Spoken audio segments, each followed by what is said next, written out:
Oh boy, oh boy, oh boy, oh boy, oh boy, am I excited for this.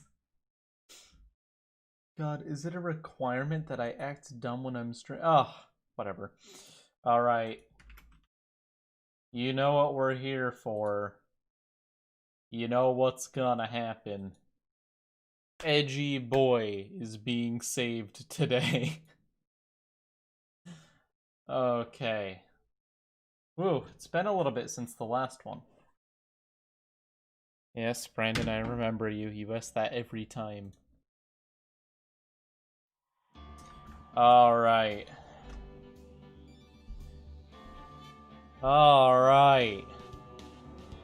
Alright.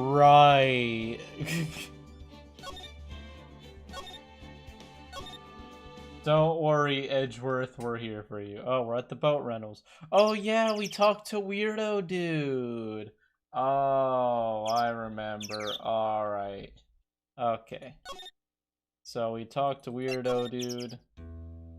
Oh, I didn't mean to go back. Bye. Talk to Weirdo Dude. Hey, anything new I can ask you about? No.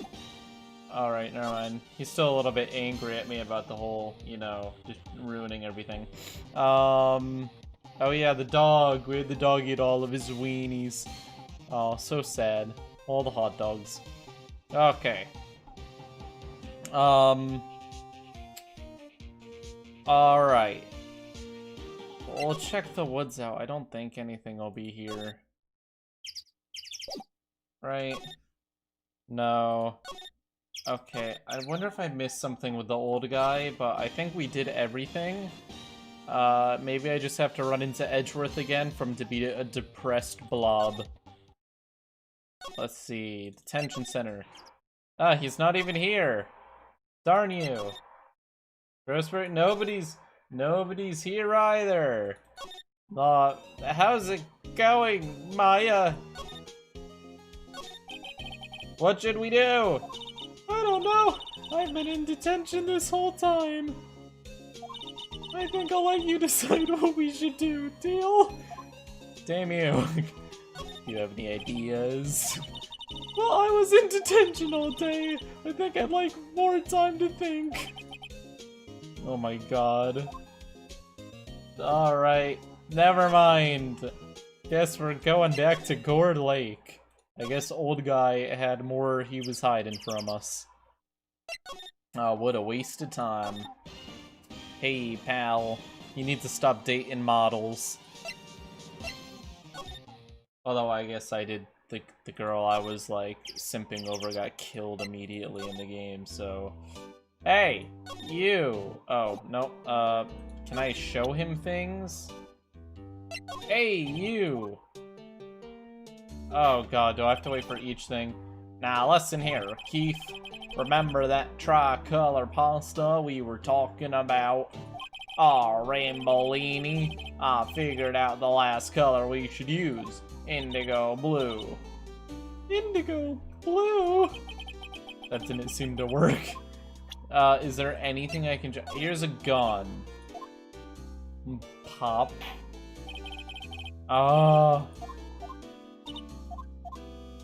Is there anything I can show him that he would actually care about? I can show him Polly. Oh, I don't care about the pasta. I don't think there's anything I can show him. I don't think there's anything he'd care about. What would he care about? Alright, this guy got shot. Hey. Hey, this dude got shot. Oh, he only cares about pasta.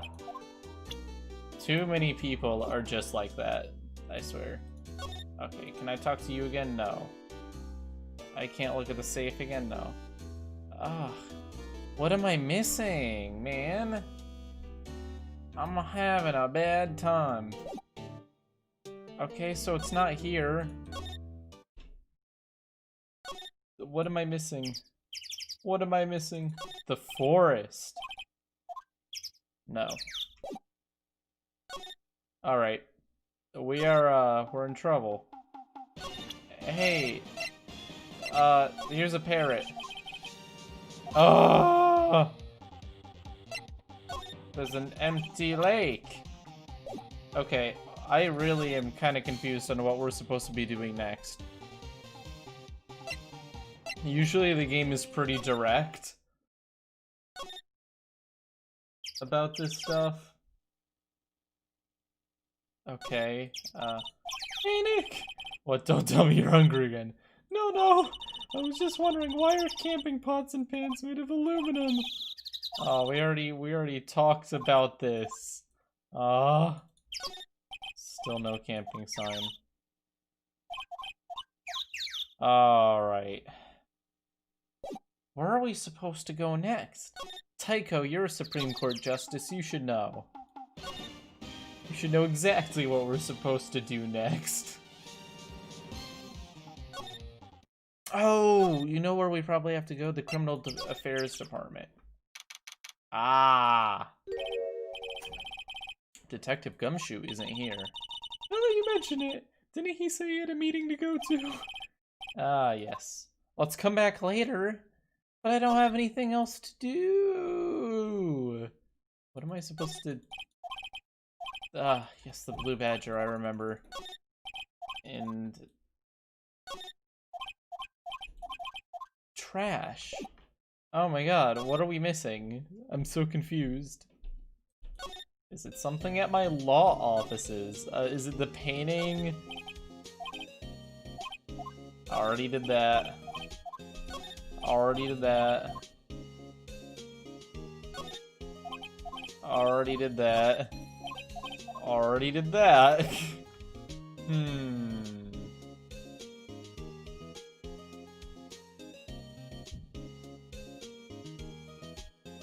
I'm a little confused, I'm not gonna lie. Where are we supposed to go? Edgeworth. Why are you not here, man?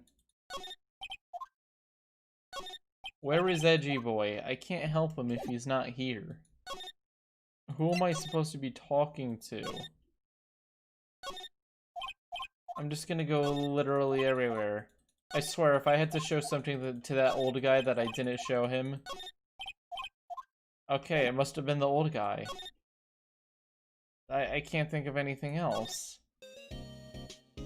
Oh, Maya, I'm so confused. This is the first time in this game where I've been, like, really confused on what to do next.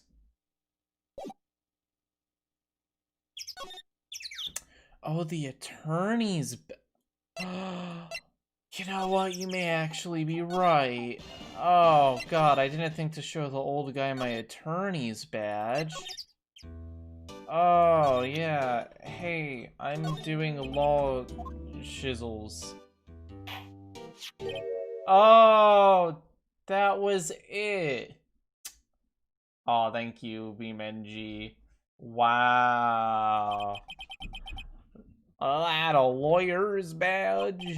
Yes, it is. He actually recognized it.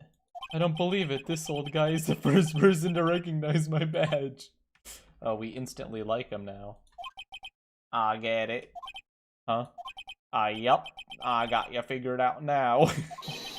You're not Keith. Damn. Nick! Now's our chance to clear things up. Sir. No, I'm not Keith. And I'm not Meg either. We're here investigating a murder that took place on this lake the other night. Please help us. A lawyer, huh? Please, mister. Alright, I'll help. But on one condition. What's that? When this case is over and done, you'll run the wet noodle.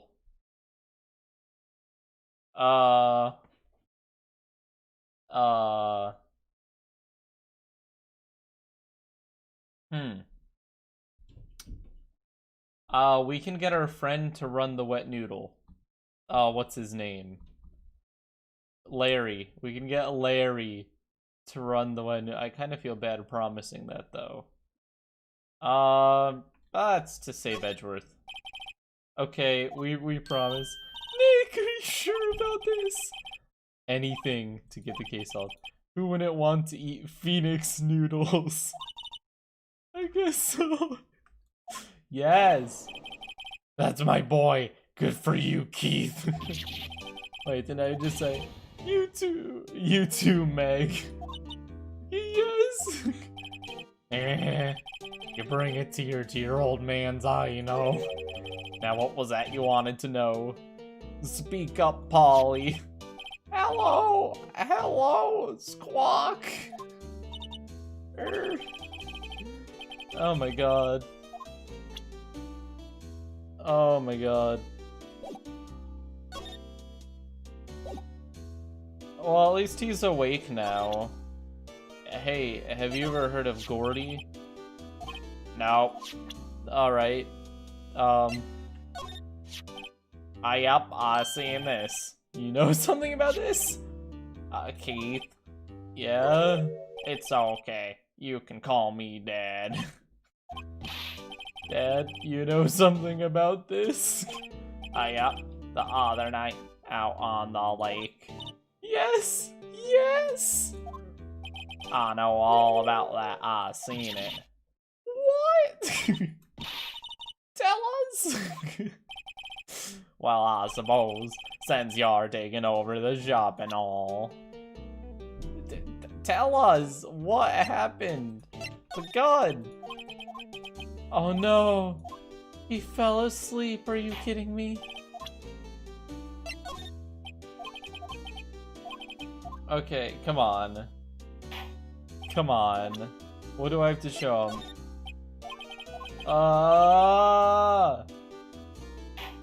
Do I show him it again? Please, tell me about this.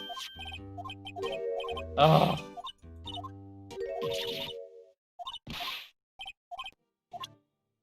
Oh, we lost him.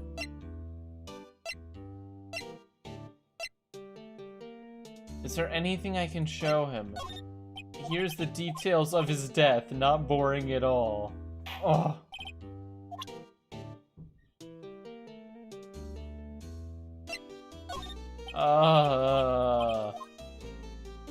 I don't like this guy. No, it didn't give me any new options for talking to him. Come on, there's gotta be something. My attorney's badge. You won't be needing that badge to run a pasta shop. Toss it. What can I... Here's the lake. Please. Any information.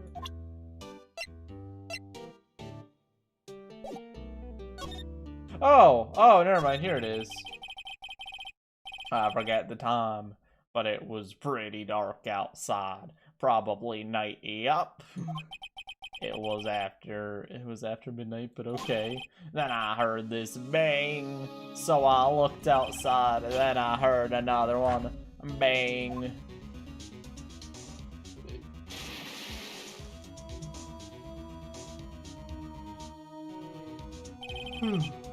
A little while back, this boat comes back. Then a young man walked by my window here. He was muttering something to himself, What did he say?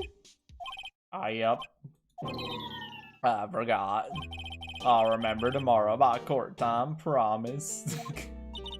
We need to know earlier than that. You know what?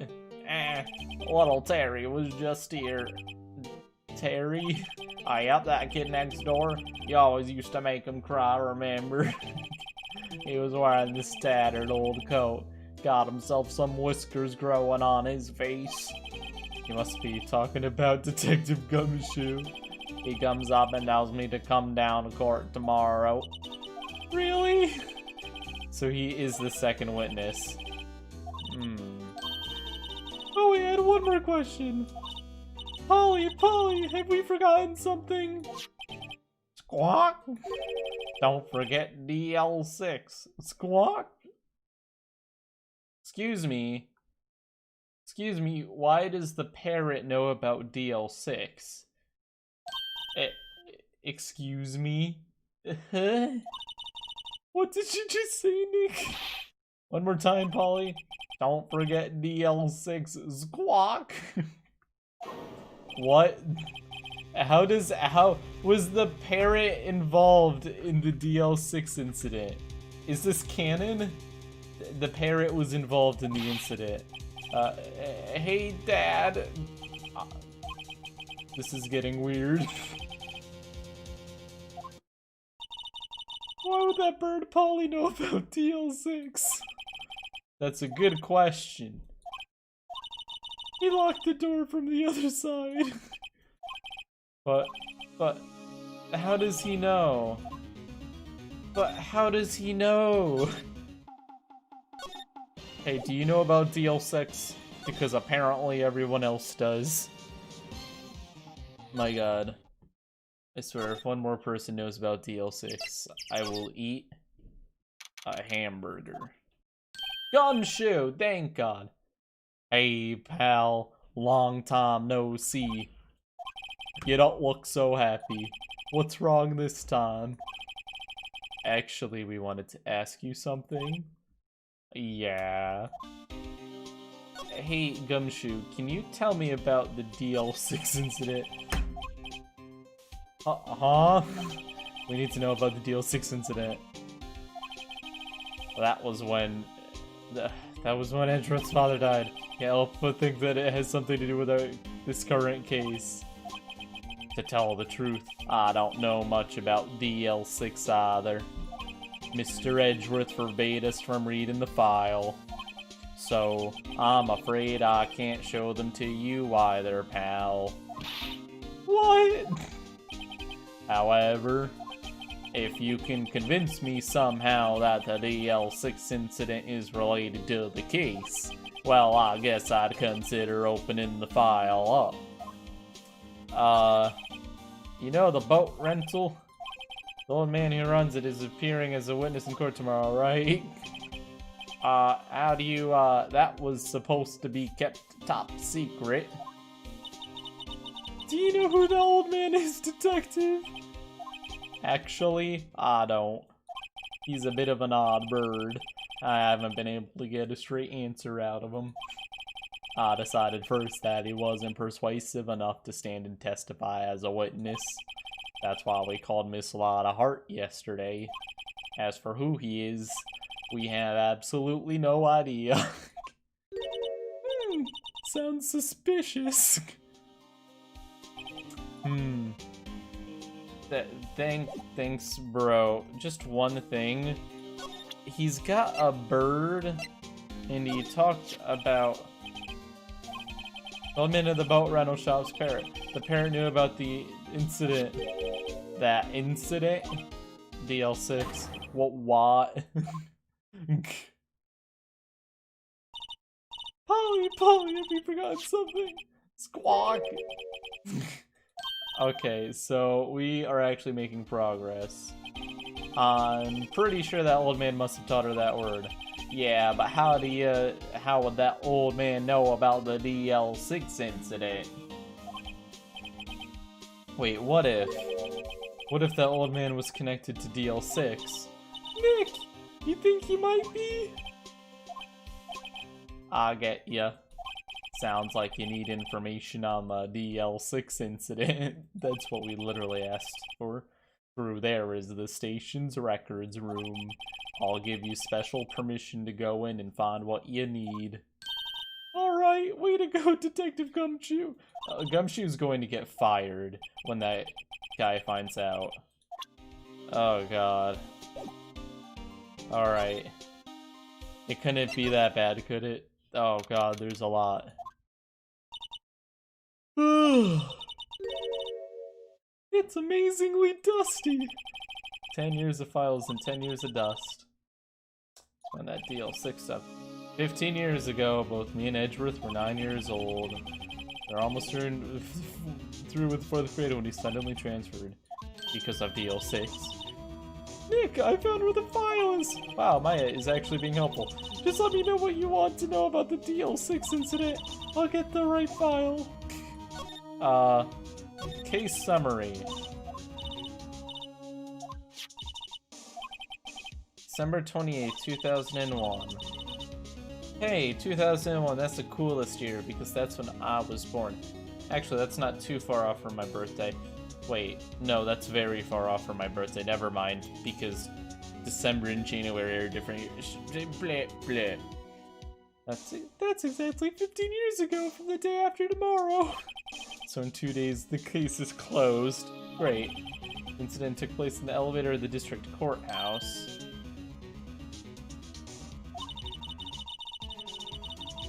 Oh god, in the elevator? There was a large earthquake at 2:00 p.m. on that day. Part of the court building collapsed and all the lights went out. Oh. Oh, jeez. Wow, that was some earthquake. Ugh. At the time, 3 people were trapped in the elevator. Oh god. It took 5 hours for them to be rescued. Oh no. That would be scary like that in the dark. There was a lack of oxygen in the elevator and the survivors were unconscious. The survivors! One of the 3 in the elevator had been shot in the heart. That was Mr. Edgeworth's father. They killed in the same elevator. Oh god! That's awful! They were stuck in an elevator for 5 hours and the guy killed his dad in it? But how did they not know who did it? Oh, man. Aw. Man, that's rough. I can start to see why he doesn't like earthquakes. Do you have any information on the Big Edge? Gregory Edgeworth, 35, defense attorney. If he were still alive, he'd be 50. He lost that day's case in court and got in the elevator with his son, Miles. Miles! Miles Edgeworth. So he was in the elevator with his father? Maya, you can be a little bit slow sometimes.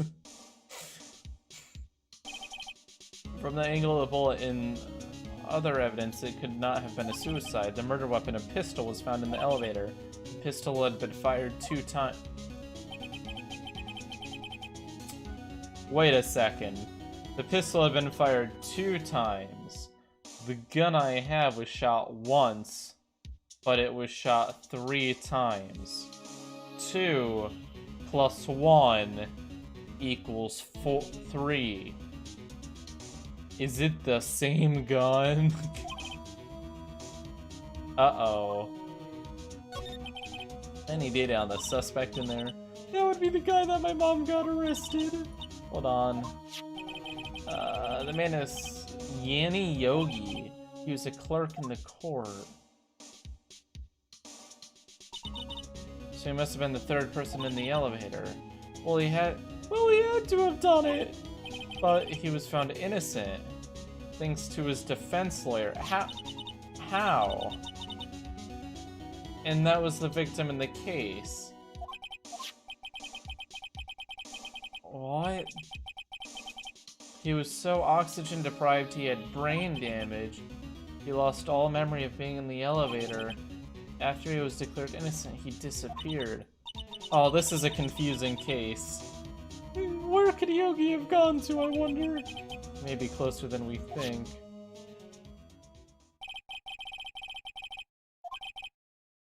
Huh. Nick, are we gonna take the whole file? There's too much! We'll never get it out! You're right. Oh, we just take what we think we'll need. Wow. Alright. Okay, before the trial starts, I'm gonna grab a seltzer.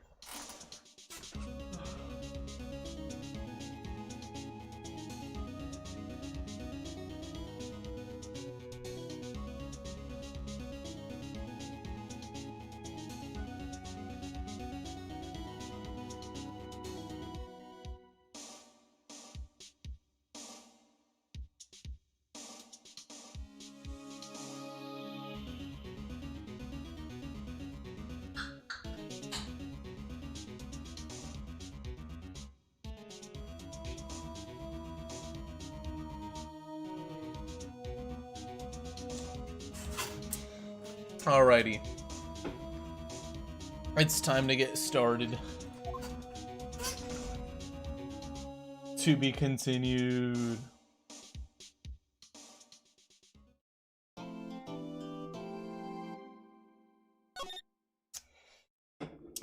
My religion is Vooperism.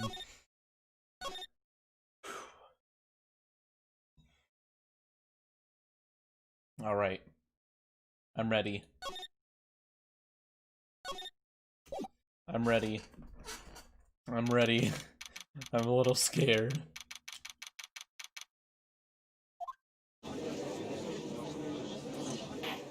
A little worried. Court is now in session for the trial of Mr. Miles Edgeworth. The defense is ready, Your Honor. Very well. Apparently the prosecution is also ready. Mr. Von Karma, your opening statement. Very well, no opening statements, so... Not so fast, Judge. I was taking a meaningful pause before speaking. Right, of course. A prediction. Today's trial will end 3 minutes from now. Damn. 3 minutes. Alright. Here, we're gonna spend like 20 seconds sitting here so that he loses some of that time.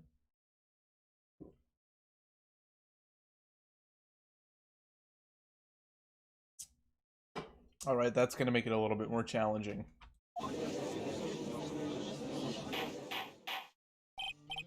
Order.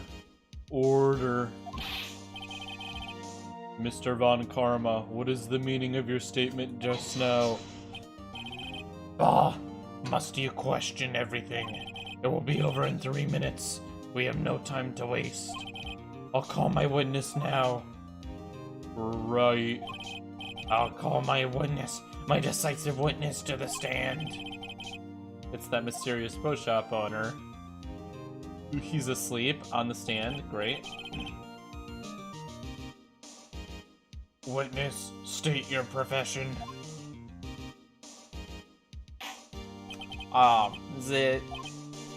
I'm the proprietor of the restaurant, the Wet Noodle at Lord Lake.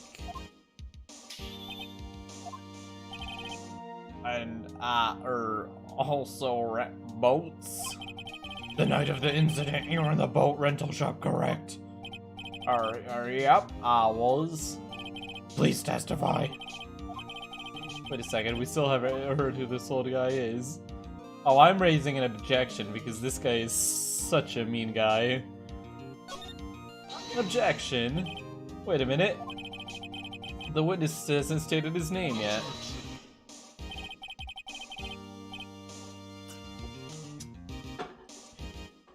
Because I did not ask him, Mr. Wright. Bah! I have predicted this trial will end in 3 minutes. Stop asking trivial questions and cooperate. The witness will state his name. Good guy, Judge. Good guy, Judge. Well, I'm not really sure, yup. What do you mean? He doesn't know his own name?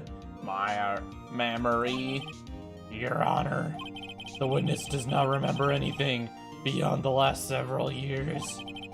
Ergo, he cannot recall his own name. He can't recall it, you say? Yes, but the incident in question took place 3 days ago. He can testify. Seems like a bad witness. Let's hear his testimony then, shall we? Witness? Oh, man. It was the night of the 24th, just after midnight, yep. I was in the restaurant where I rent boats, as usual. Then I heard a bang, yep. When I looked out the window, I saw a boat just floating out on the lake. And I heard another bang. Just about then, the boat comes back to shore and a man walks by my window. Very well. I'd like to begin the cross-examination. Excuse me. There is nothing to question in my witness's testimony. Ergo, no need for a cross-examination. Besides, there are only 10 seconds left before our 3 minutes are up. Judge, your verdict? No. Yes. No. Mr. Wright. I want my cross-examination, thank you. Very well, you may begin. Excuse me, Mr. Von Karma. 3 minutes just passed. I see. Well then, let's just take our time. You may cross-examine the witness. He's so mad. It took over 3 minutes, oh no. Okay, I guess what we're gonna do. Hold it right there. Just after midnight, you say? Yep, just around then. Are you sure? Pretty sure, yep. When I talked to you yesterday, you were rather vague about the time. I'm surprised you seem so sure about it today. I asked him and he remembered. Isn't that right?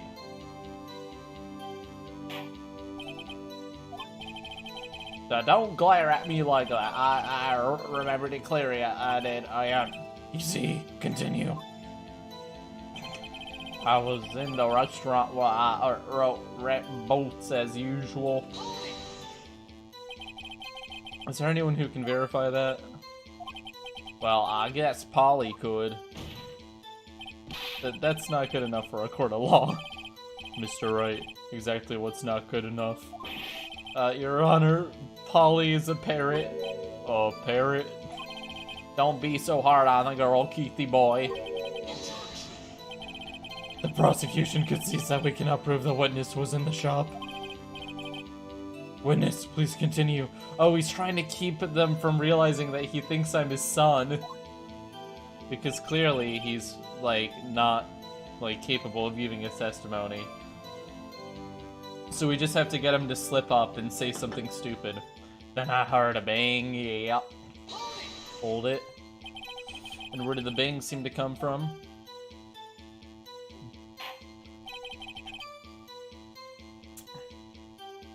From the lake, I figure. Are you certain? Yep. Good. Continue. When I looked out the window, I saw a boat just floating on the lake. Was someone... Why did this autoplay after ASMR? Because of my voices, obviously. Was there someone else in the boat? It was pretty far out there. I couldn't see clearly. But I figured there was 2 men out there, yep. But you couldn't see them clearly. Yep. At the time, that is. At the time? Then I heard another bang. So you heard 2 gunshots in total. Yep. That's what Lotta said in her testimony yesterday. Just about then, the boat comes back to shore and a man walks by my window. Alright. By your window. Yep, by my window, just outside the window of my little shack. And could you see the man's face? Well, the fog was pretty darn thick, but he was right there in front of me. I saw him. This is rather important detail. Please add it to your testimony. Tisk, tisk, tisk. Uh-oh. That man was the defendant. He was saying, I can't believe he's dead. Are you sure? Uh-oh. Dad? Dead certain, Keith. He said, I can't believe he's dead as he was walking by, too. Uh-oh. Witness, are you sure that the person you saw was Miles Edgeworth? Edgeworth? It was him, that Edgeworth boy. Oh god, he fell. This sounds like decisive evidence indeed. I see no room for doubt. On karma, he lured me into cross-examining so he could set me up for a fall. Tisk, tisk, tisk. Nick, I don't like the way things are going here. Everyone in the courtroom is glaring at us. I'm going to raise an objection. Your Honor, we proved in yesterday's trial that it could not have been Edgeworth who fired that gun. Mr. Wright, are you referring to the fingerprints from Edgeworth's right hand found on the gun, and the photograph showing a man firing with his left hand? Exactly. That is easily explainable. He could have wiped his prints after he fired. You are ignoring the truth of the matter here. Everything in this witness's testimony is true. The judge is lost in thought. What should I do? Raise an objection, always! Your Honor, this witness claims that Edgeworth said, "I can't believe he's dead," but his word is all we have. If he were telling a lie... Mr. Wright, in the court of law, the evidence tells all. Apparently, you have to realize even this basic fact. If you say his testimony is a lie, show us proof. Nick, do we have evidence? It's no good. There's nothing I can do. Are you sure? To be honest, I don't know what to do anymore. Please? Can you hear me, sis? Mia, please. Tisk, tisk, tisk. 3 minutes was perhaps too high an expectation. However, 15 minutes isn't bad. This must be a new record. Enough. The witness may leave the stand. He's just sleeping there.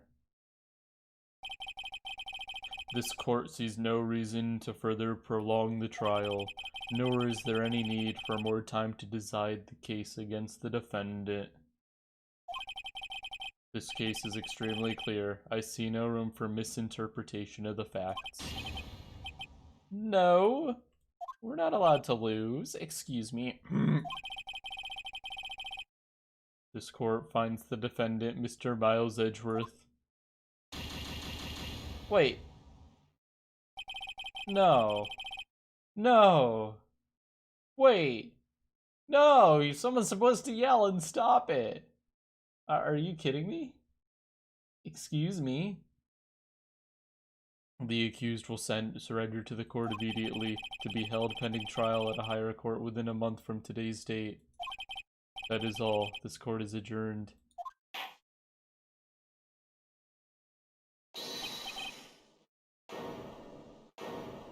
Wait. Who said wait? Who was that just now? Me! What? What? Excuse me! Larry, how did you get here? Larry? Larry, Larry, what are you doing here? Excuse me, did Larry just burst into the courtroom? Larry, boss! Well, what are you doing here? Listen, you gotta listen to me. I was there in the park on the night of the murder.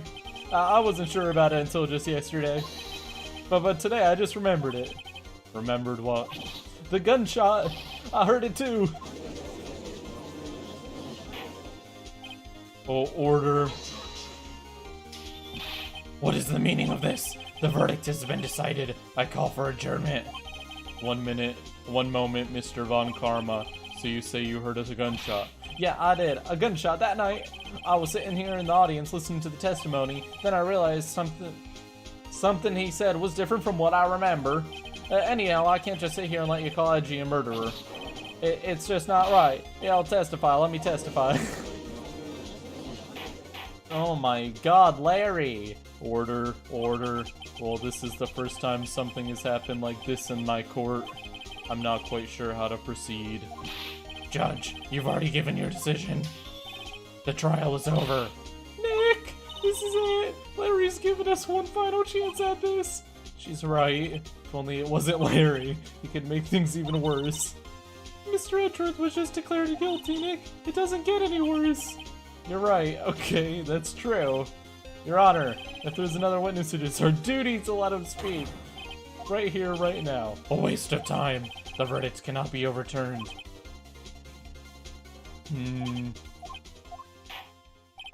Allow me to speak my opinion. In all court proceedings, it is our duty to prevent an inaccurate verdict. In order to make sure no mistake has been made, every witness should be heard. Well, what is this? Oh god, not justice. Von Karma is like dying. I withdraw my previous verdict of guilty. Good. Based judge. Based judge. Most based judge. Mr. Von Karma, I order you to call this new witness to testify. Now. What? The court will adjourn for 5-minute recess. After that, we will hear this new witness. Court is adjourned.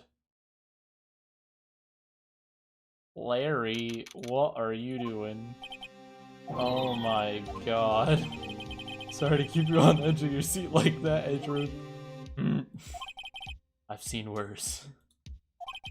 Yeah, right? You're sweating bullets. Just wonder what Larry's plans to say in there. Larry was at the lake that night? Yes. He said he went looking for the steel samurai balloon that flew into the lake. Oh, right. And he found the balloon in the air tank. Yeah. Hey, Edgeworth. You say something right. Yeah, a lot of things. You seem out of it. What's wrong? It's nothing. Oh, Mr. Edgeworth, there's something I've been meaning to ask you. What's that? Why are your fingerprints on the murder weapon? Oh.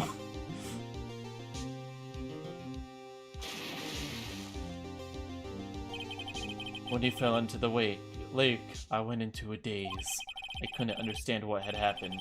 I couldn't think straight. Then I saw the pistol lying on the floor of the boat in front of me. I picked it up without thinking. I didn't have a reason, really. I see. Right. Yeah? This might be our chance. Our chance? Von Karma has only ever run perfect trials. Perfect trials? Perfectly prepared witnesses, perfectly complete evidence. That's the secret to his success. This is the first time he's ever had to deal with something unexpected. He has to let someone he hasn't even talked to testify before the court, and that someone is Larry. What are you getting at? It's likely his testimony will be full of holes, right? That's right, Nick! No 10-minute trial this time. We'll milk this one for all it's worth. Hey, it was 15 minutes. 15. Oh god, why are we betting on Larry? Alright, fine. I'd rather Larry than no hope. Larry, I believe in you. Court is now back in session. Witness, please testify to the court about everything that you saw on the night of December 24th. Right. Leave it to me. Please, Larry. Please don't mess this up. Von Karma didn't even have time to prep his witness.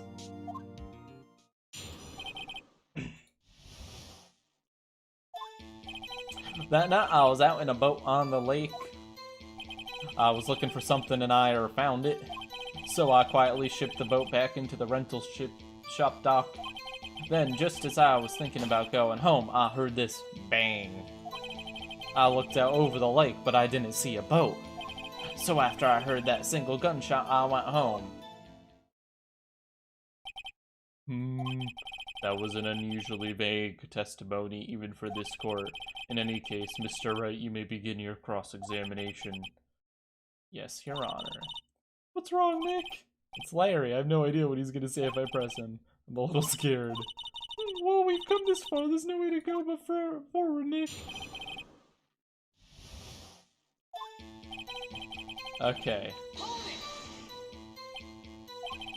Something wrong, Mr. Wright? There were so many things wrong, I don't know where to begin. Well, okay, so first of all, what time was it? Oh, it was after 11 o'clock when I went out on the boat. By that time, everybody had gone home for the night, so I waited until the coast was clear too, so to speak. And why were you out on a boat at such a late hour? I was looking for something and I found it. Looking for something? Yeah. Mr. Butts, what was it you were looking for? What this witness was searching for is irrelevant. Most likely he was hunting for this Gordy. That's surprisingly close to the truth, in a sense. This is all irrelevant. Let's get it over with. So I quietly slipped the boat back in the rental shop dock. Around what time was that? Well, let's see. I figured I was out searching for about an hour. I guess it was around 12 o'clock, yeah? You're not sure? Hey, don't give me that face.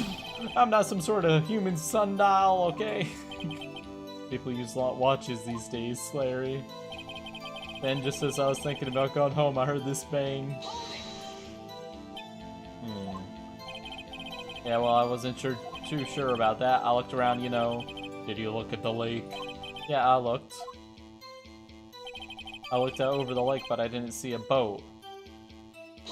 Ooh. Wasn't there a boat on the lake? Order, order. Well, Mr. Butts. Whoa, whoa. Everybody just calm down, okay? I mean, it was real foggy that night. I'm not sure whether there was a boat out there or not. Okay, no problem. That's just the most important part of the case. So after I heard that single gunshot, I went home. Single? Yeah. Huh. Well, Nick! It was a pretty wishy-washy testimony, wasn't it? I guess I should just start working on the contradictions. I wish I could be more helpful. It's okay, you were helpful last time. Okay, I am going to go to... Single gunshot does not match the last testimony we were given, which I think is here. Objection. Wait a sec, Larry. Well, what? You only heard one bang. You're sure? That's what I said. But Miss Salada Hart testified yesterday that she heard 2 bangs, and the old man just now said the same thing. They both heard 2 gunshots that night. Huh? Were you even listening? Were you paying attention at all to what they said? Yo, Nick, please. You know, something's been bothering me. I'm a witness, see? I'm like a customer here. So you gotta treat me nice and stuff, okay? Mr. Butts. What? You only heard 1 gunshot, are you sure? Well, to tell you the truth, I'm not sure. Not sure? How can you not be sure? Yeah, well, I might have missed another gunshot. I was listening to something else. Something else? My radio, dude, with my headphones.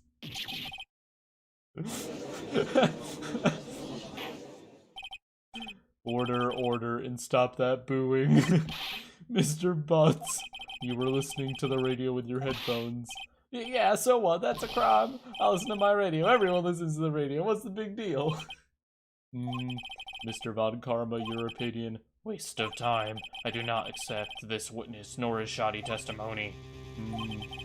Well, Mr. Wright, should you continue the testimony? Yes, please continue.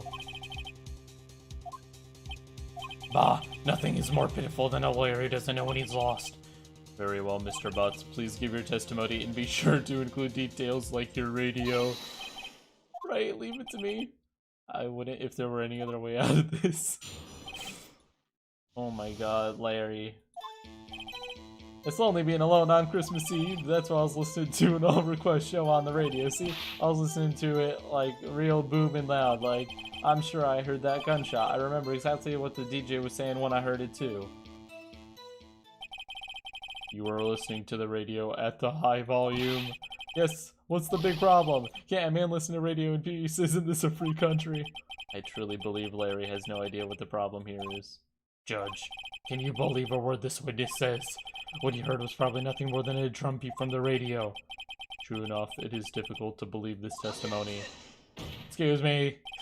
Wait, the witness said he remembers exactly what the DJ said when he heard this gunshot. Excuse me? DJ? An announcer, the guy who says things on the radio. Anyway, what this means is that when he heard the sound, no music was playing. The DJ only talks between songs, so we could have heard the gunshot from the lake. I like to cross-examine the witness, Your Honor. Man, that was a good catch. Very well, Mr. Wright. Can't believe I'm continuing the charade.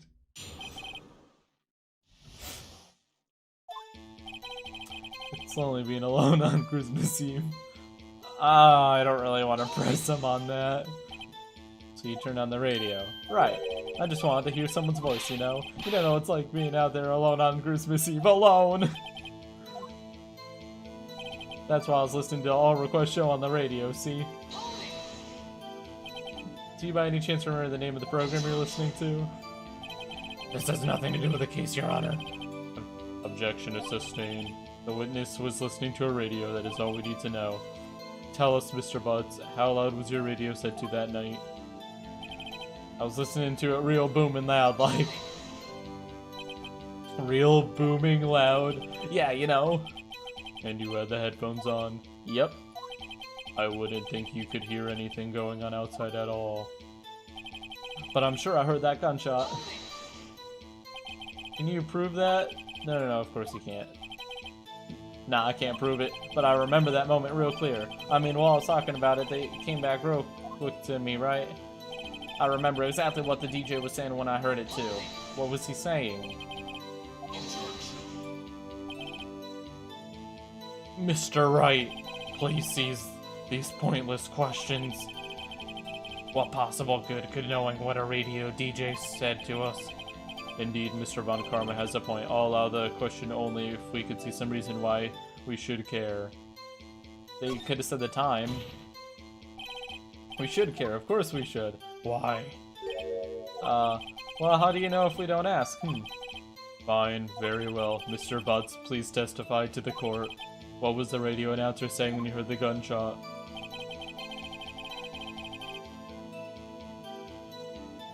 Just when she said, hey, it's almost Christmas, I heard the gunshot. So it was on the 24th.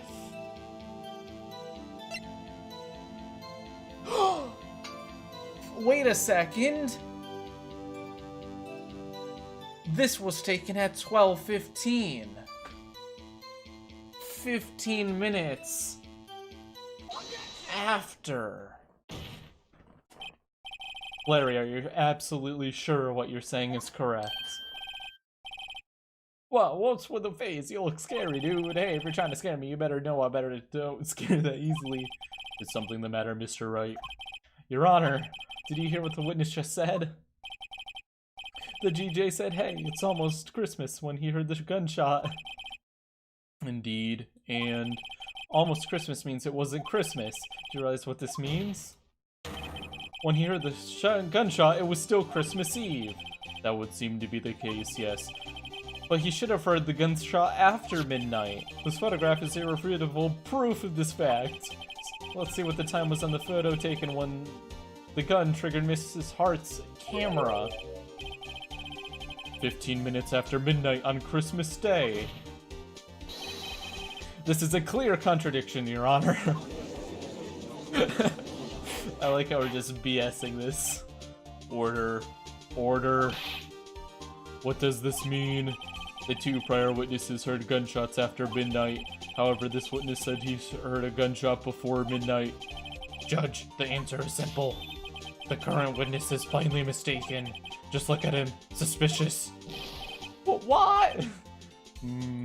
Well, Mr. Wright, what do you think about Mr. Butts' claim he heard the gunshot before midnight?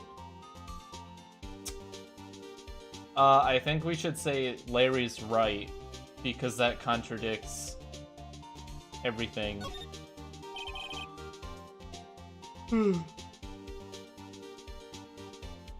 Larry's not mistaken, Your Honor.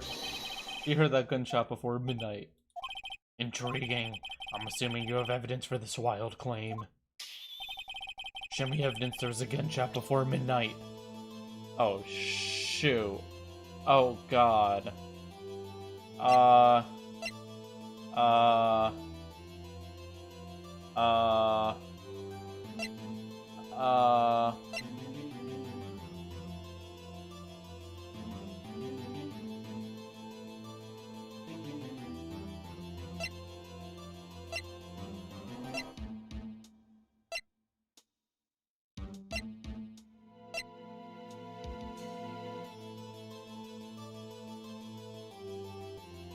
Just after midnight.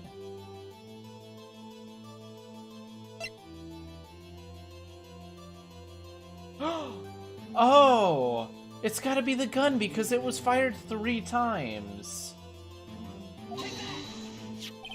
This is my evidence. The murder weapon. Something about this pistol was bothering me, Your Honor. Both of the witnesses who testified yesterday heard 2 gunshots.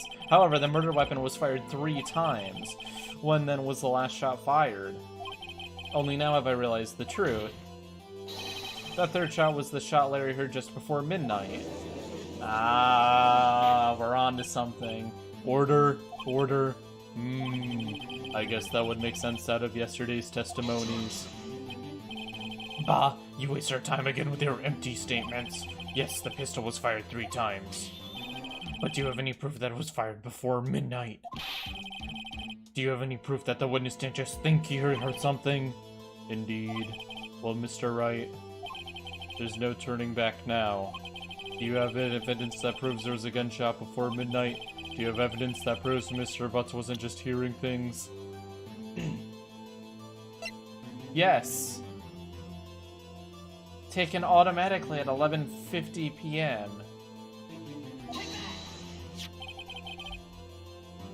Look at this photograph. This was taken by our witness yesterday, Miss Lotta Hart, with her automatic camera.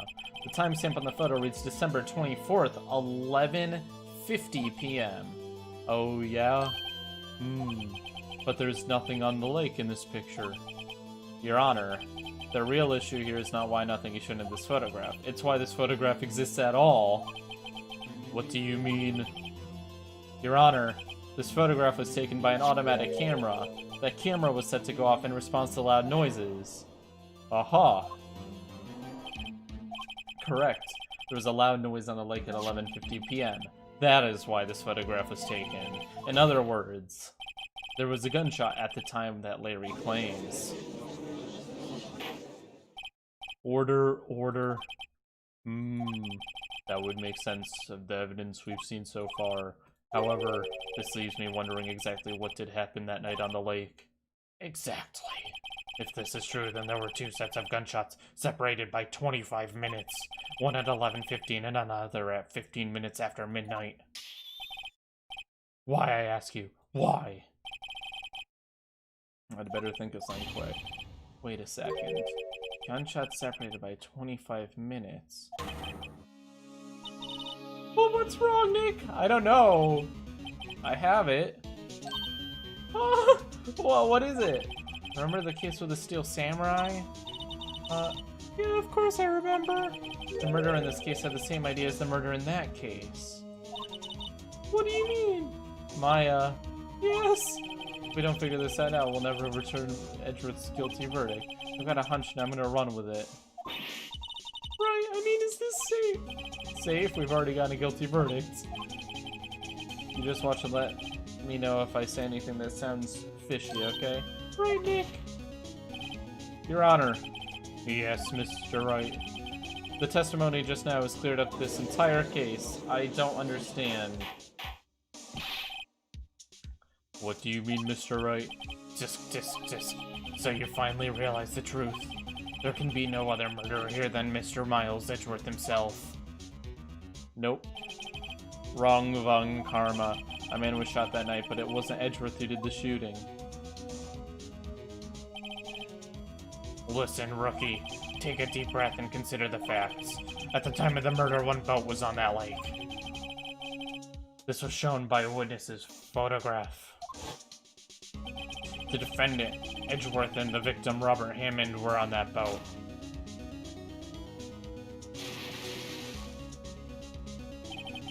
There was a gunshot fired on that boat, and Robert Hammond fell into the lake.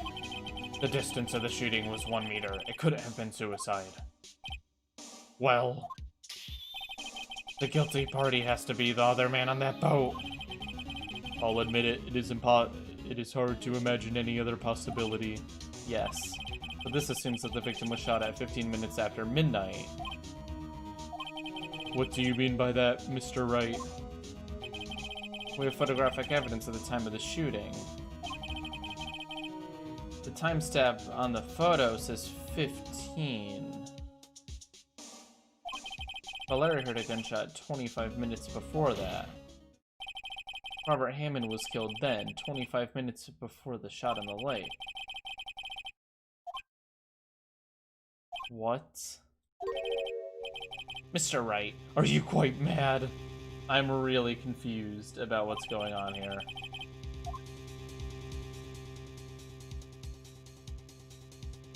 Well, it'd have been nice if Edgeworth had told us any of this.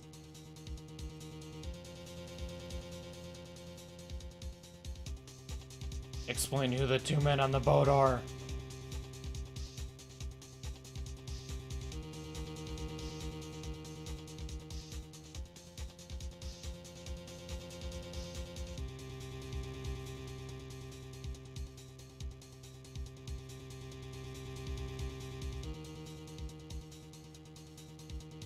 Hammond's body was just dumped in the lake.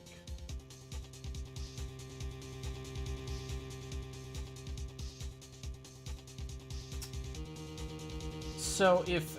One second.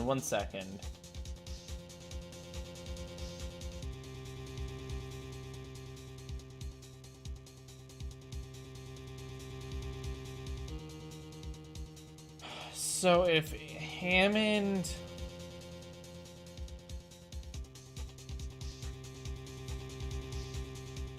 No, Edgeworth was on the boat. We know Edgeworth was on the boat. It has to be Edgeworth and Hammond who were on the boat. Nothing else makes sense. Even Edgeworth admitted it.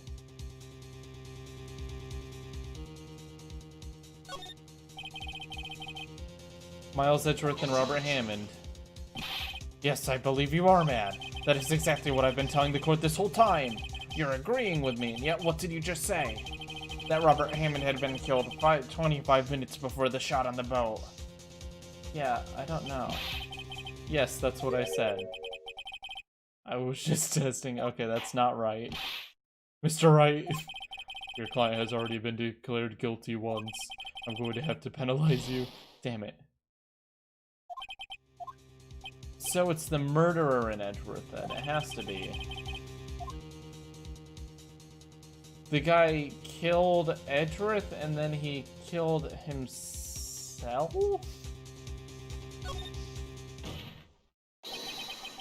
Of course it was Edgeworth and the murderer. Alright. I don't need to save. We're doing well. After the murderer killed Robert Hammond at 11:50, he assumed the guise of Mr. Hammond and Edgeworth. But Edgeworth could have helped us a lot with this.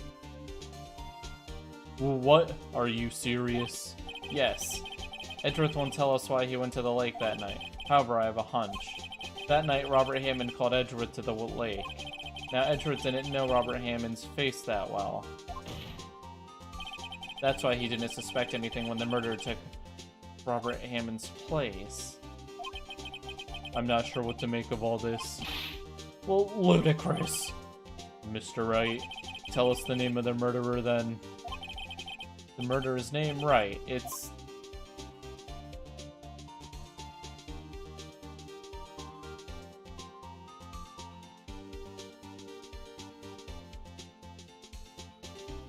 Miles Edgeworth. Well, it's clearly not Miles Edgeworth, we know that much. I think I have to say I don't know.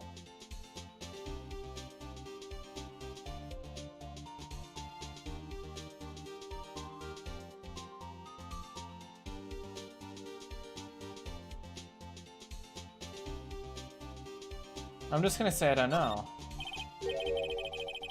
Actually, I don't know the murderer's name. You don't know? Ah, again you waste my time. I don't know because he never told us. The murderer is the caretaker of the boat shop, that old man. No. At 11:50, he was the only who killed Robert Hammond, the caretaker of the boat shop. Well, where did he do this? There weren't any boats on the lake then. Why would he have to go all the way down on the lake just to shoot someone? Might suggest that the real scene of this crime was not on a boat. What? Well, where then did the murder take place?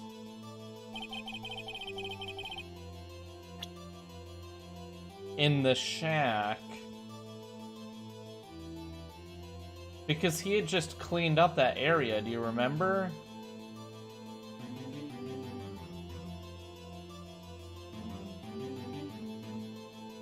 This makes sense, right?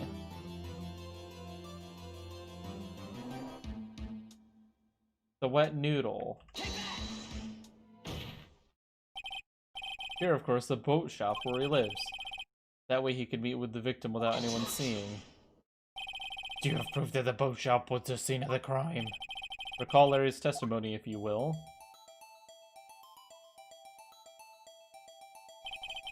That night, he was out on the lake on a boat, searching for something. He finds it, then returns the boat. Then, just as he's trying to head for home, he hears a gunshot. He heard a gunshot, Your Honor, even though he was wearing headphones at the time. Oh, smart. Damn. In other words, the gunshot was very, very close by. And where would that be if he had just returned the boat? The boat shop. Ah. Mr. Wright, what happened that night on Gourd Lake? Please tell the court from the beginning. Yes, Your Honor. Nick, are you sure about this? Nope. I think if I start at the very beginning and I take it slow, I might be able to figure this out. Uh-oh. That night, the caretaker of the boat shop called Robert Hammond to his shop.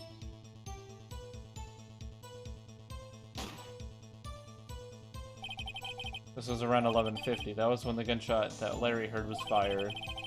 After that, the caretaker put on Robert Hammond's coat. He became Robert Hammond. Then he got in the boat with Edgeworth and went out into the middle of the lake. Then, who fired the pistol on the boat, Mr. Wright?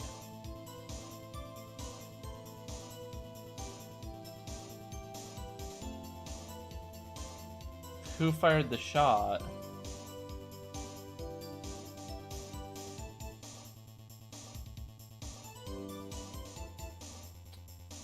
The post shop caretaker makes more sense to me.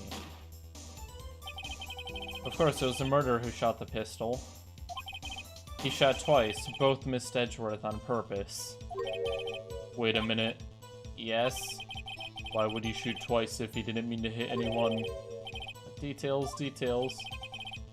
Know this, Mr. Wright. The moment you run out of explanations is the moment you lose.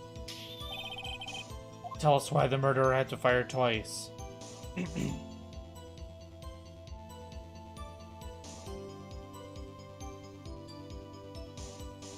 I think to create a witness makes more sense.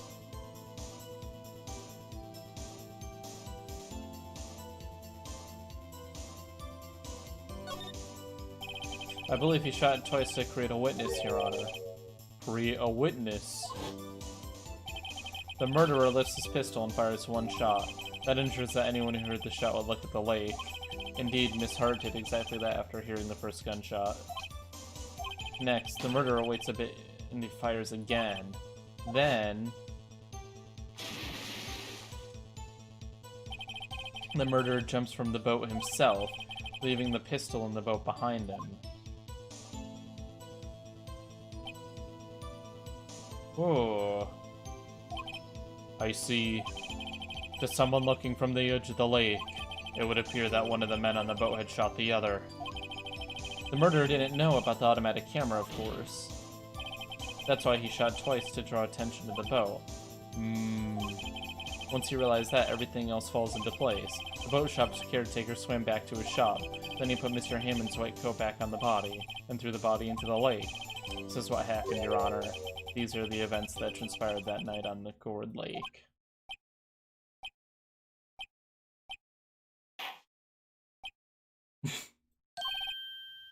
Bailiff, bring out the witness from before. The boat shop caretaker, quickly. Ooh, this is getting spicy. Very well. While we are waiting for the caretaker, I would like to ask the defendant Miles Edgeworth a few questions. Mr. Edgeworth, please take the stand. It's about time, honestly. Mr. Edgeworth, you heard what the defense has said. Yes. Well, why did you go to the lake that night? What Wright has said was mostly correct. Astonishingly so, actually. Yes.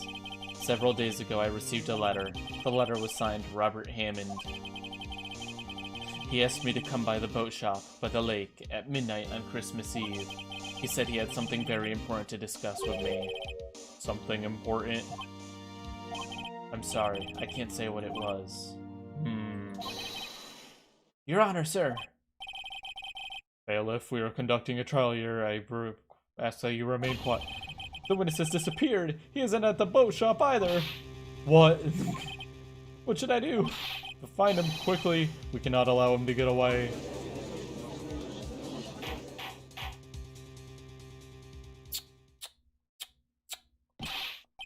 Mr. Von Karma, your witness has disappeared. A search warrant has already been issued.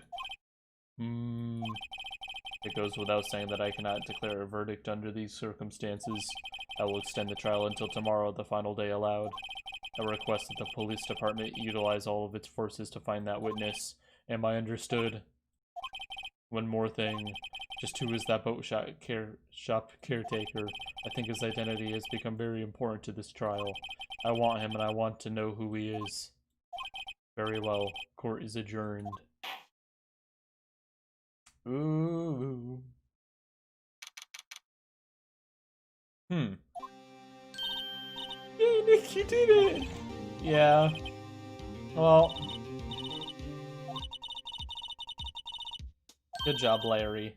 Larry really helped us out! Once I shifted through his unique testimony, still he did save us. Just wish our cases were all down to the wire. I know what you mean. Sometimes I feel like it's us on trial instead of our clients. Hey, Edgeworth.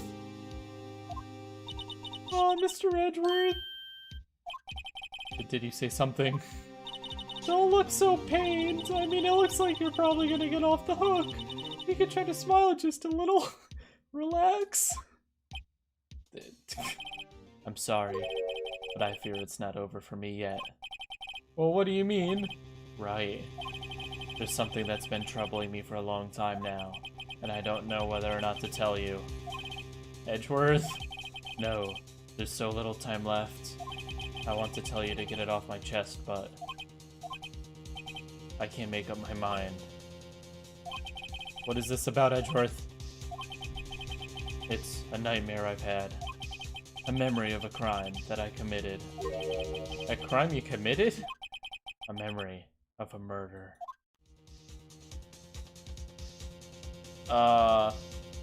Excuse me?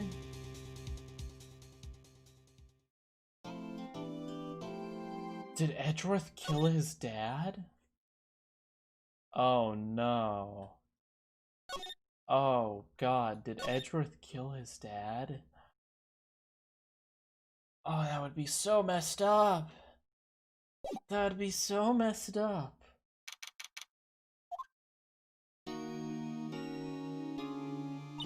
What was Mr. Edgeworth talking about? A memory of a crime that I committed. A memory of murder. Do you really think that Mr. Edgeworth killed? I don't believe it. Not Edgeworth. Ooh.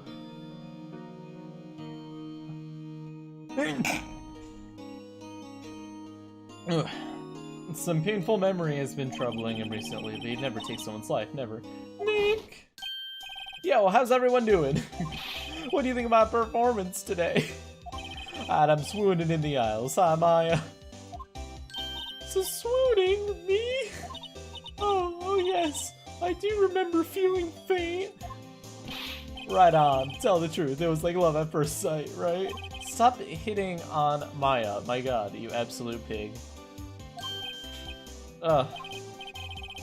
Maybe in my heart skipped a beat or two.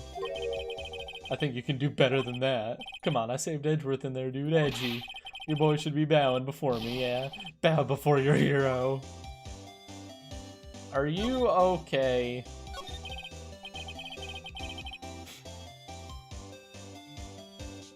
She's like 17, she ain't 12. Larry, you really helped us out in the trial today. You did! If you weren't there, Larry, I'm sure Mr. Edgeworth would have been found guilty. Ha ha ha ha ha ha ha ha. But seriously, Nick, that bow shop taker guy is pretty serious, but Edgy ain't off the hook yet. Way to spoil the mood, Larry. Hey, I'm just a guy sitting in the audience, you know? But for where I was sitting, Edgy seemed pretty edgy. I mean, can you really know who he's telling the truth about that night? Fat lard a little sus there, saying age is just a number. Is it time to pull them into our court? I will prosecute you. Nick! I don't know, but what I do know is I'm going to believe in you two until the end. Us two. Edgeworth and who else? You mean me, right? Nah, he means me, right, Nick? Right, you, Larry. Not me. But why you, Larry? Actually, yeah. Why me, Nick? Enough with the silent treatment. I just made everyone angry. Good job. Nick, why do you trust Mr. Edgeworth so much? Alright, we're gonna be ending at 12 tonight unless we get some super chats, so I'll just give you that warning ahead of time. Why do you trust Mr. Edgeworth so much? I mean, his entries sound like true. But when we first met him, he was kind of a jerk, don't you think? You didn't know him back then. Back then he wanted to become a... Back when he wanted to become a defense attorney. Wait, was that when you two were classmates? Yes, in grade school. They saved me, Miles and Larry. They saved me and I'll never forget it. That's why I became a defense attorney, you know. What? Hey Larry, what's he talking about? Sorry, I kind of forgot. Okay, Nick, out with it. I'm gonna hear this story today, and that's final. Okay, it's kind of a long story, so hang in there. It was the very end of 3rd grade. I was on trial. A class trial. A class trial? The class trial. You remember Larry? Spring end of 3rd grade? You could have, our class got his lunch money stolen. Lunch money? Our school was really small. Every month kids would bring in an envelope with money for lunch. Anyway, this kid's envelope disappeared, with $38 still inside. Oh, now that you do mention that, I do remember it. I can see why you'd forget, though. You were out of school that day. Anyway, the envelope had been stolen during PE class. I was coming down with a cold, so I skipped PE that day. I was the only one not in class. So, they thought you did it? Yeah, the kids in class said I should be put on trial. Trial? So the next day we hold a classroom trial with me as the defendant.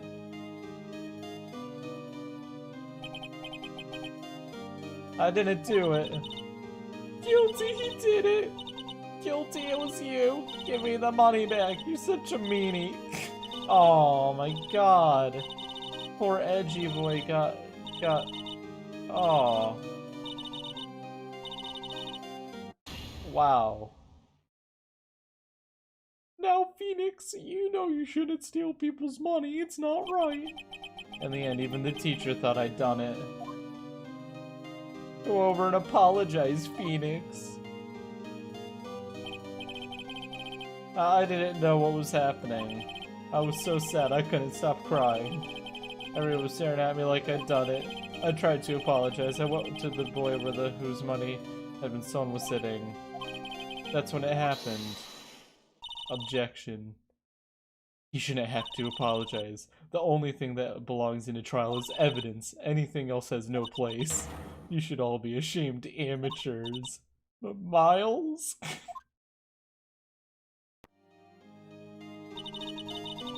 It wasn't you who stole my money, was it? No. Oh my god, it was Miles who had the money stolen. Then you shouldn't apologize. Everyone's been shouting you did it, but no one has any proof. That is why, Your Honor, this boy is innocent. But Miles, it was your money that was stolen. Yeah, he did it. He's the one. We don't need proof. Make him say he's sorry. Why don't you all just shut up? Oh god, he went to Joe Biden mode. Oh no, that was... Is he wearing... Alright. Okay, Larry. This is always how it is. Everyone ganging up and picking up on one person. Just think about how he feels. He said he didn't do it, so he didn't do it. Thanks, Larry. Very well. I will replace the money myself. This class trial is over. That's how it happened. After that, the three of us were the best of friends. Wow, I had no idea. Yeah, I had no idea either. I mean, I forgot. That's when I learned what it meant to be alone. Totally alone without a friend in the world. You did a good thing, Larry. Yeah, well, I was just lucky that it took the day off from school. If I'd have been there, they would have thought I'd done it. So I took it kind of personally, see? When something smells, it's usually the butts. Anyway, Edgeworth and I talked after that class trial. That's when I heard his father was a defense attorney. I remember his eyes would shine when he talked about his father. I'm gonna be a defense lawyer, attorney just like my father. A famous defense attorney. Then a few months later, he suddenly transferred to another school. The DL6 incident. Right. I'm not sure, but the transfer probably had to do with his father's death. That's so sad. It was several years later when I heard Edgeworth's name again. There's an article about him in the newspaper. The headline was something like, "Dark suspicions of a demon attorney. Fabricating evidence, manipulating testimonies, covering up facts." The article said he'd do anything to get a guilty verdict. Anything. But why? What happened? I mean, that's not the Edgy I used to know at all. That's what I thought too. I tried to get in touch with him. I don't know how many times. He never replied. I guess he didn't want to see his old friends. I couldn't just drop it though. I wanted to meet him to learn why he became what he became. That's when I decided. Wait, you don't mean... That's why? That's why you became a defense attorney? To meet Edgeworth? Wow, that is the long con. Wow. If I was a defense attorney, I knew he'd have to meet me whether he wanted to or not. In court. Edgeworth believed in me and I believed in him. He's in pain and no one's on his side. I'm the only one who knows the real Edgeworth. I'm the only one who can help him. Whoa, Nick. So is that why you helped me out for free? Yes, I helped you out because I believed in you. Except I don't remember saying I'd do it for free. Aw, Nick. Nick, we have to see Mr. Edgeworth if it's the last thing we do, okay? Right. First, there's that rental boat shop caretaker, and we need to figure out who or what he is. I'd settle for who. I know where we have to go. I know exactly what we can get into a safe, remember? Oh! Gumshoe! Didn't expect to see you here. Hey, pal, long time no see. Oh, Detective Gumshoe! Close one today, eh? I got so worked up I snapped my tie in half. Sorry about that. No problem, pal. Thanks to you, we now know who really did it. You mean the boat shop caretaker? Look, I'll make you a promise. I'll have that scoundrel in my custody by trial time tomorrow. Come what may, it's my duty to you as a police officer. Now I'm off to catch me a criminal. Detective Gumshoe sure is active today. Oh, and one other thing. Eek! No one can go into the woods today. The woods? Where Lotto was camping? The woods are off limits to camping, and apparently the park ranger found out. He got pretty mad. Nobody can go in for a while. I guess Lotta's in a lot of trouble. Anyway, I'll be seeing y'all tomorrow. Alright.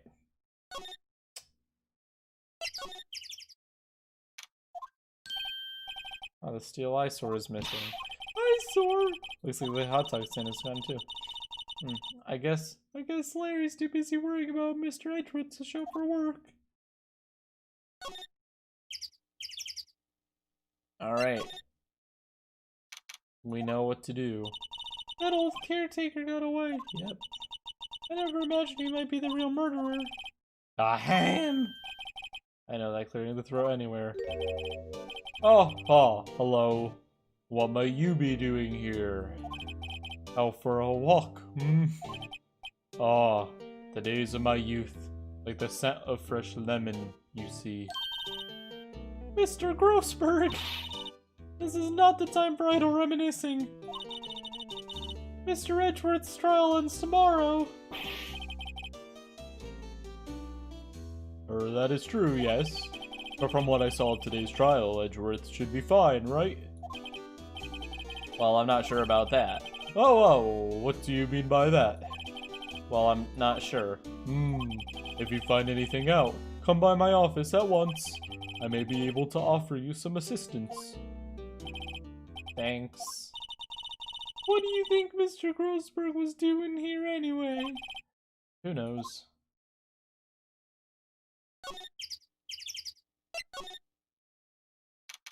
There's one thing I want to do.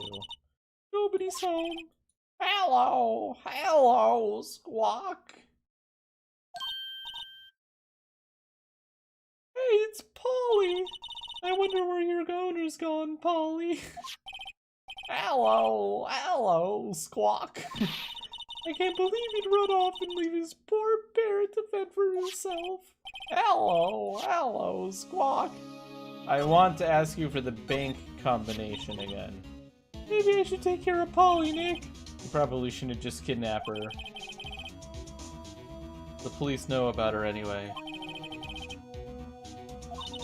Well, okay. Sorry, Polly. He says I can't take you.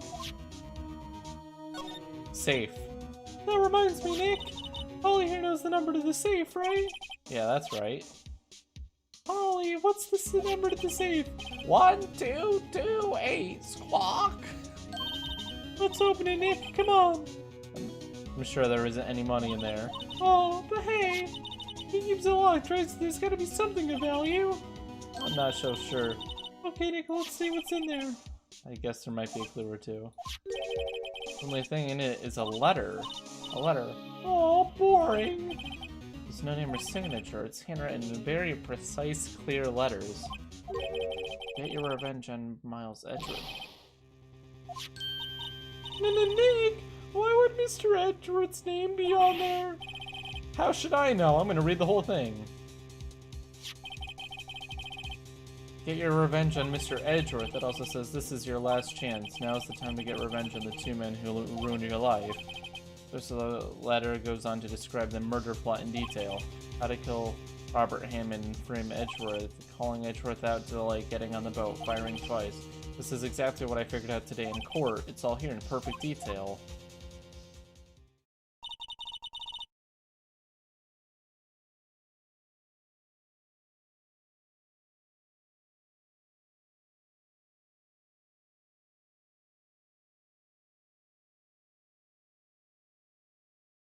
You know what it means, Nick?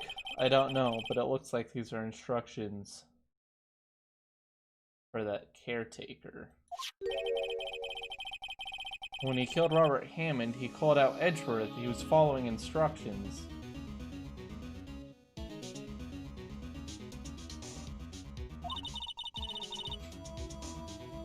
But who could have written that letter? And what does it mean to get revenge on Mr. Miles Edgeworth? Look, I don't know, okay, but one thing's for certain. This letter is an amazing clue. Okay.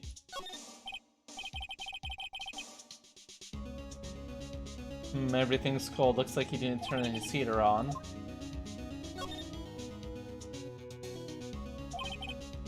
You're right. I guess the whole pasta restaurant thing was so... I guess the whole pasta restaurant thing was a lie. Well, you thought he was telling the truth?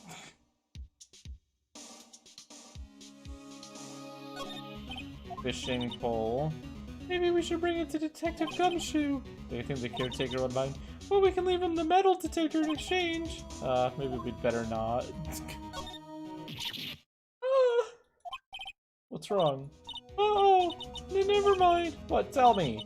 When I saw the TV, I remembered they're showing a pink princess special this week. See, that's why I didn't want to tell you. Oh my god. Is that all that's in there?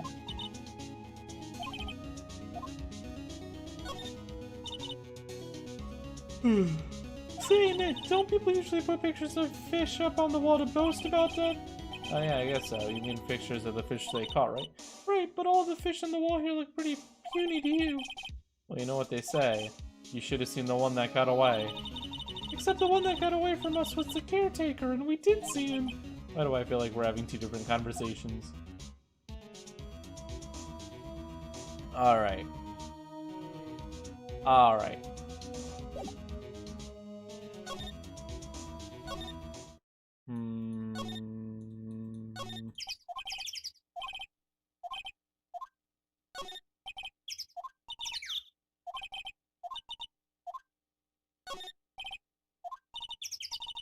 Nick, the force, there's someone in there! You're right, there's a few policemen in there. They must be looking for the caretaker. Alright.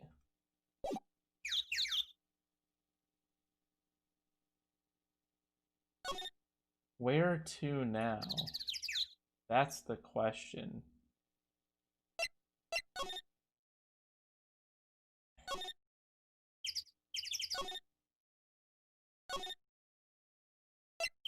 I'd like to talk to Edgeworth. Ah, hi Edgeworth, how's it going? You look as grim as always. Mr. Edgeworth, I heard the story about the class trial. Class trial? What do you mean? You don't remember? No, I don't.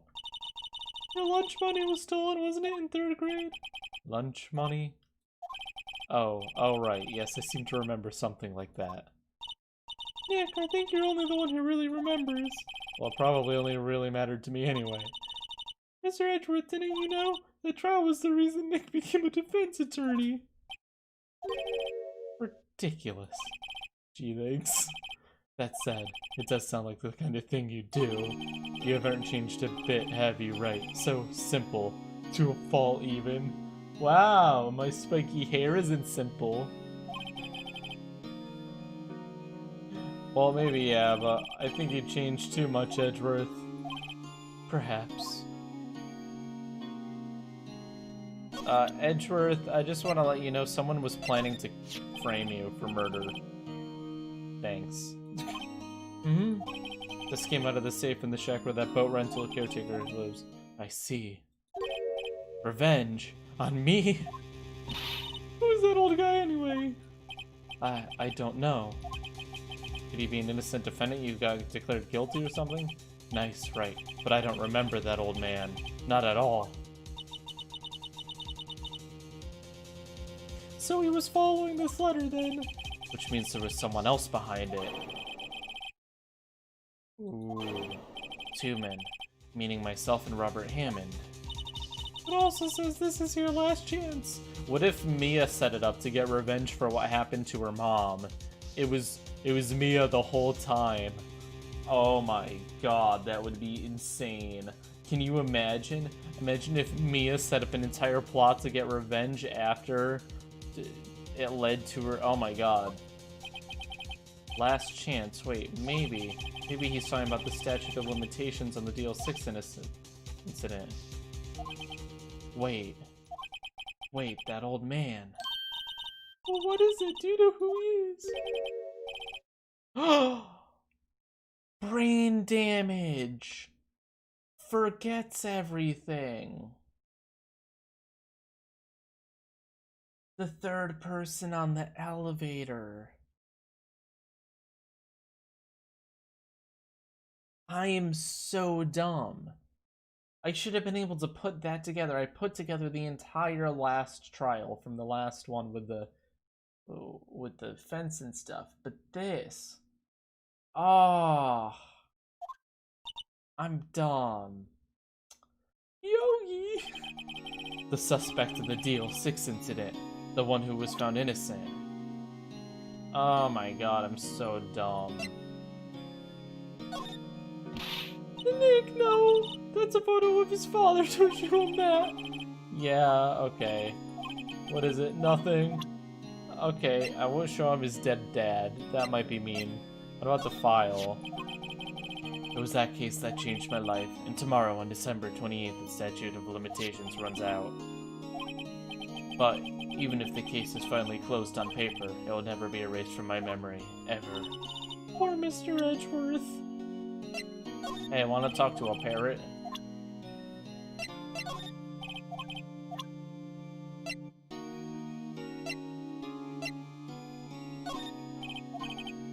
I don't think we can do anything else with him. Oh.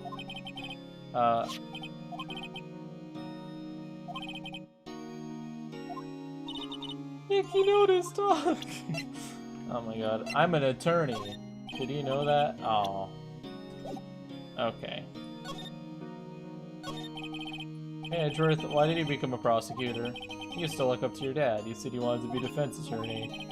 I couldn't let myself deny reality like you.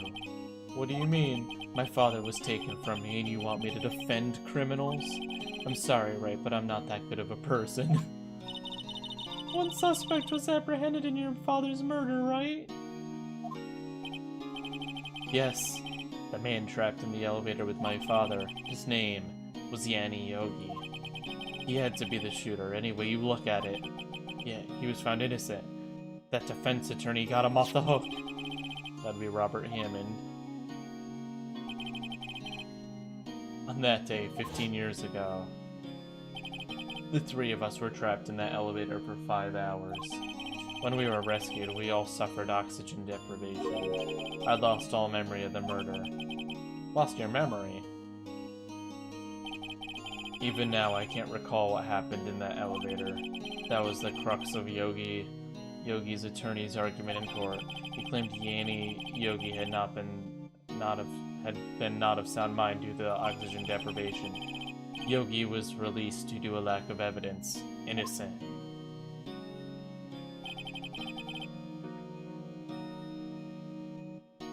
That's when I changed my mind. Bro, you could have gone into, like, engineering or something. You didn't have to stay in the law profession and be a giant... never mind, I won't be mean. I started to hate defense attorneys. Thank you, sir. What's your relationship with Von Karma? He's my teacher and a man who deserves respect. I learned everything I know of courtroom techniques from him. So he's like my sister, what my sister was to you, Nick. He is a perfectionist in all things. In court, in his personal life. He's obsessed with doing everything perfectly. Perfectly, huh? In all the cases he has taken on, none were left unsolved. And not one suspect was declared innocent. Ever. What about that? I know. It's possible some of the suspects were indeed innocent. However, it is impossible for us to accurately determine that in every case.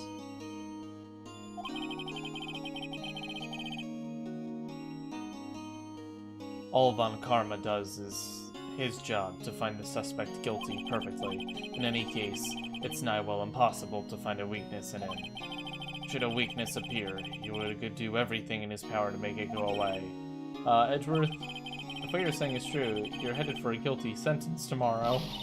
He's right. There's no time to try to praise that in me, Mr. Edgeworth. It's a strange situation in which I find myself, I'll admit. No kidding.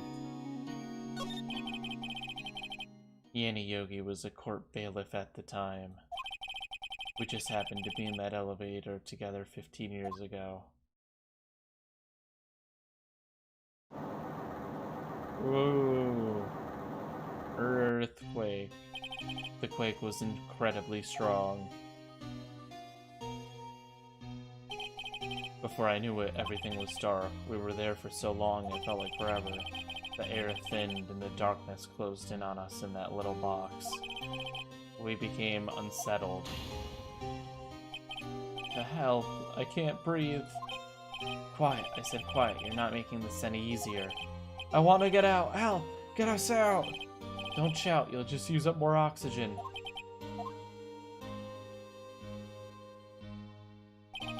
That's all I remember. When I came to, I was in a hospital bed, staring up at the ceiling. In court, Yeni Yogi's mental condition was called into question.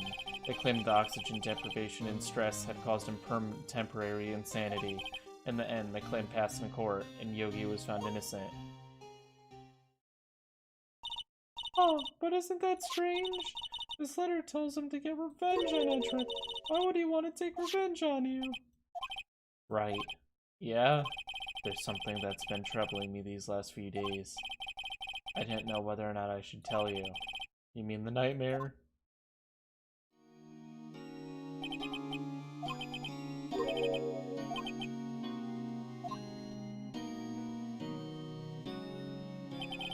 I think the time has come to tell all. Thank you, it would have made my trial a lot easier.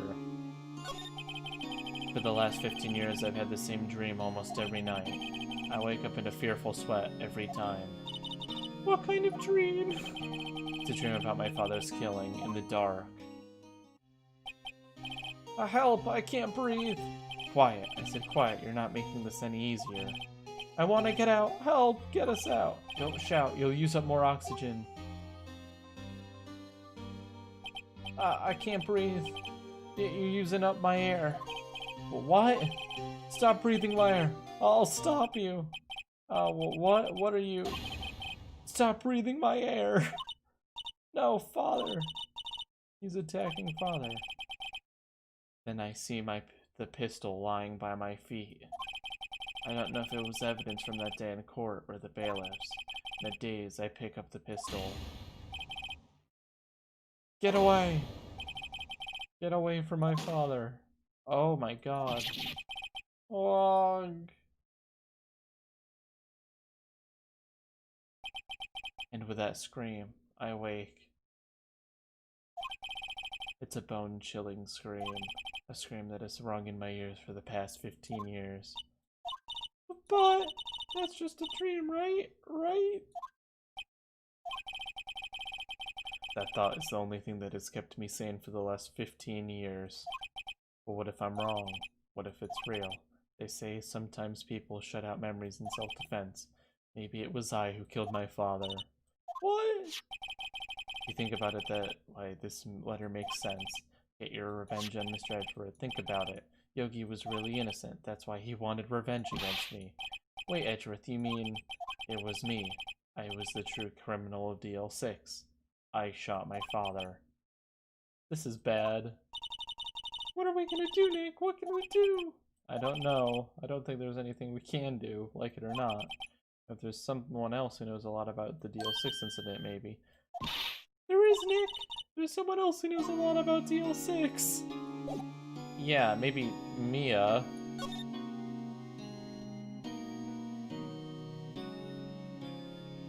Oh, wait, no, Grossberg. Mr. Grossberg. Hello there. What's wrong? You look troubled. No kidding, I can't believe you're not. Just calm down and tell me what happened, It's Mr. Edgeworth,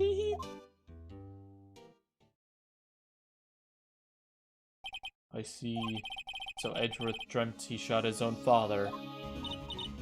It's only a dream, only a dream. I wonder. What?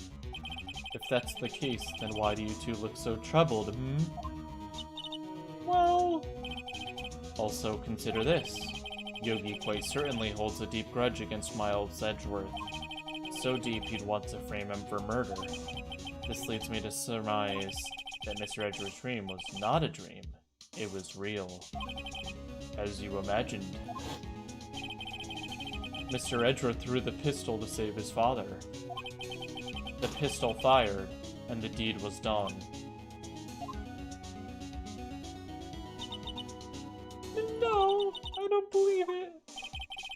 Yogi was suspected of murder, and his career as a bailiff was irrevocably wrecked. Thus, he sought revenge on Mr. Miles Edgeworth. This was his last chance, of course, with the statute of limitations so close. What do you know about Edgeworth's father? He was a defense attorney without peer. It sounds trite, but it's true. Well, he may have had one peer now that I think about it. Your mentor, Mia Fey. My sister? Gregory Edgeworth was very disapproving of Mr. Von Karma's techniques. That's no surprise. Von Karma is an extreme man. Forged testimonies and evidence are nothing to him. The result, he has a perfect win record in court. To beat him, Gregory Edgeworth tried to call attention to his methods. And? He lost, and died in despair, as it were. I see. Damn. When Gregory Edgeworth was killed, the police called on a spirit medium. That was your mother, Misty Fey.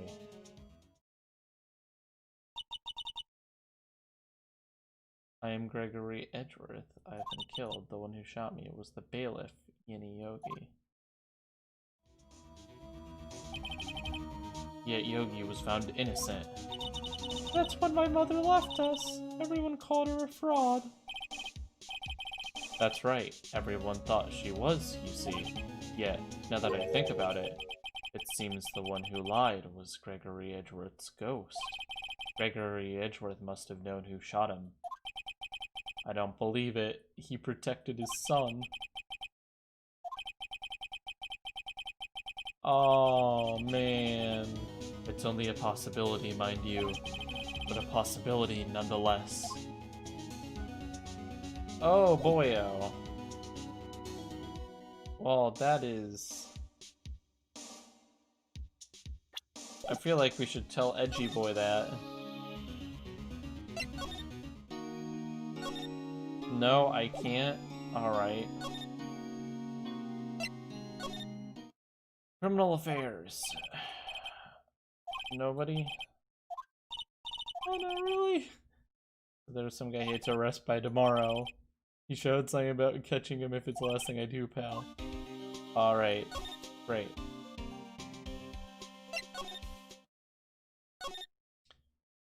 Man, this game is getting real intense.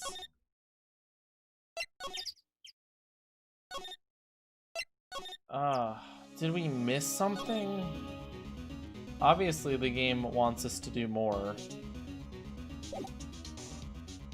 Is there more to talk to Grossberg about? I didn't think there was.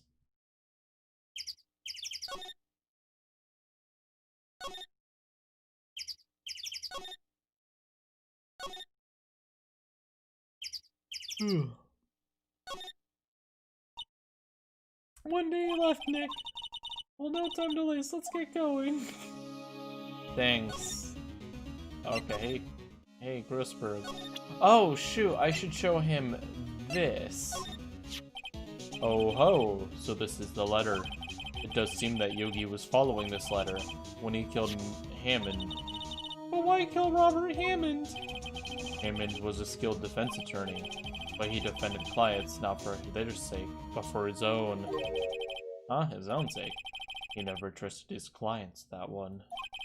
The only thing he trusted was his own ability. But he got his client found innocent, so why should it matter? Actually, my dear, it's quite different. He won that innocent verdict for no one but himself. Yogi was a free man, but socially he was ruined. You'll understand soon enough. Wait, what is it? This letter. I've seen this handwriting somewhere before, a long time ago. Whose handwriting was this? Do you have any idea who wrote this? Wait. A perfectionist in every way. A perfectionist in every way. Perfect lettering.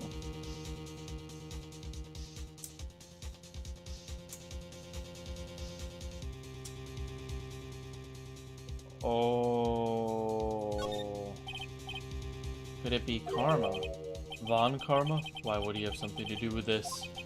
Oh, well, I'm not sure. Okay, not him. Von Karma. Von Karma. Well, wait. You're right, my boy. Oh my god, I got it right. This is Von Karma's handwriting. I'm sure of it. I used to see it all the time on court reports. What? But that means that the one who told Mr. Yogi to kill was... Correct. Manfred Von Karma himself. What does this mean then? Why would Von Karma want to frame Edgeworth? Gregory Edgeworth. He was a gifted man. His death was truly a loss.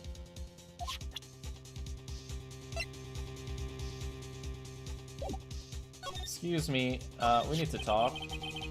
If it truly was Von Karma who wrote this letter, then he would know the truth. He would know that Miles Edgeworth had accidentally killed his own father. He'll say as much tomorrow in court, I should think. We'll press the point until the court finds Miles Edgeworth guilty. But how could Von Karma know about Mr. Edgeworth's past like that? Even Edgeworth thought that was just a nightmare. That I do not know. Yet I do know that Von Karma is both persistent and a perfectionist. He may be seeking to satisfy a grudge against Gregory Edgeworth by hurting his son. What do you mean? It was 15 years ago. Von Karma met Gregory Edgeworth in court, and Von Karma did win, but he didn't make it through the trial and scarred. What happened in the trial? Von Karma got the guilty verdict he wanted.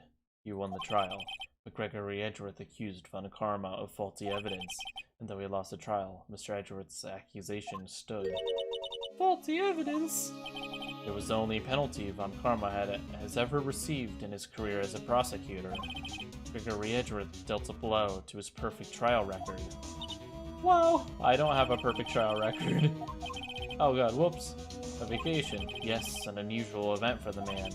That was the first and the last vacation he's taken in his many years of prosecuting. Really? He doesn't take vacations like go to the sea or to the mountains?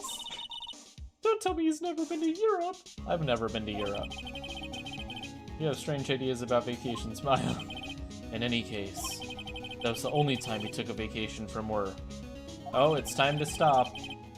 It is time to stop. I believe the penalty upset him quite a lot.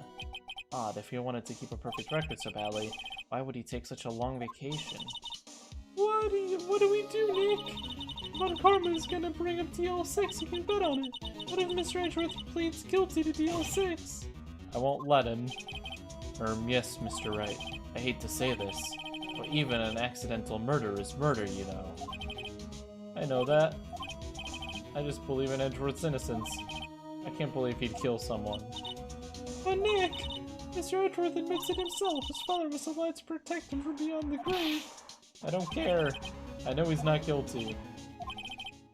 Mr. Wright, if you say so, I suppose I could go check again. The police files might hold something of interest. Mr. Grossberg, thank you. I can't promise anything, in fact. I think the chances of finding something are slim. I understand. Alright, folks. It is 12, and like I said, no super chats, so we end at 12. So, thank you all for watching. Leave a like and subscribe if you enjoyed. And I will see you all next time. I'm very proud to say the amount of people who watch these beautiful streams has increased by quite a bit. So, that's pretty cool. See you guys all next time.